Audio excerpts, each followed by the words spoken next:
This is a display of the right hand techniques that I use in my arrangements and goes together with an article in the magazine BMG, who are carrying a whole set of articles about Uniquelele arrangements.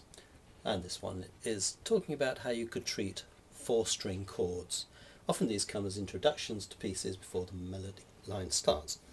And I started by showing and talking about Misery Lou. Now Misery Lou actually has 5 different strokes within the first couple of bars. The first one is a Pima stroke, which is where you use the thumb, index, medular and annular finger, as they're called in Spanish classical guitar parlance, to give that idea.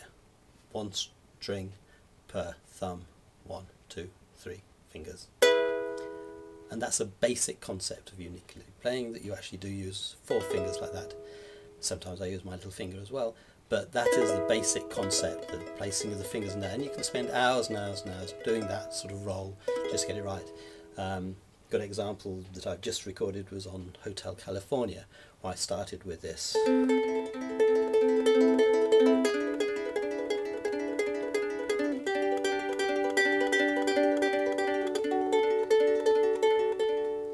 Etc. Just fast rolls from this Pima stroke. Second stroke in Misery Lou is a Rascaldo, where I do that. All 4 fingers, not the thumb.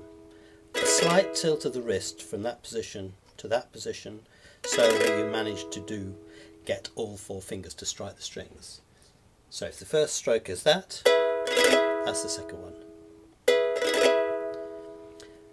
The third stroke is an upstroke with the thumb, followed by a downstroke with the first finger. The nails in both cases.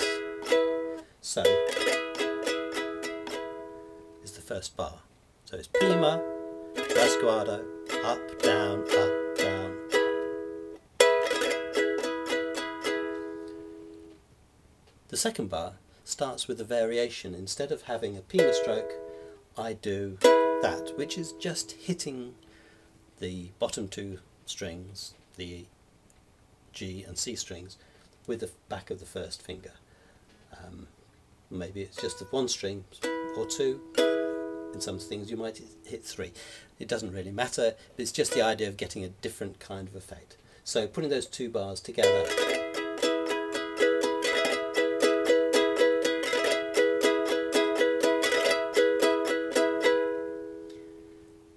when I did the tutorial for Sloop John B, I realised that when I did the first chord in that, instead of doing a Pima stroke, which is quite a gentle kind of stroke, I wanted to set the rhythm going for people to join in and sing. So I did a whole stroke with the first finger. So I got this idea for that one.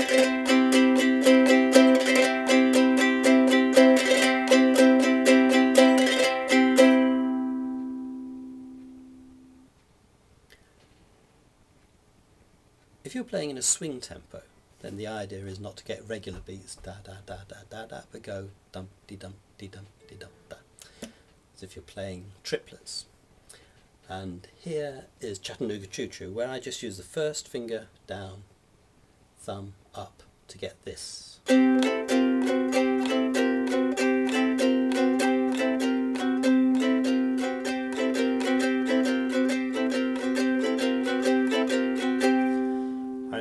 Learning guitar, Last Train to San Fernando was one of my favourite songs to work out how to play bar chords going G, E, F, F sharp, G and so on.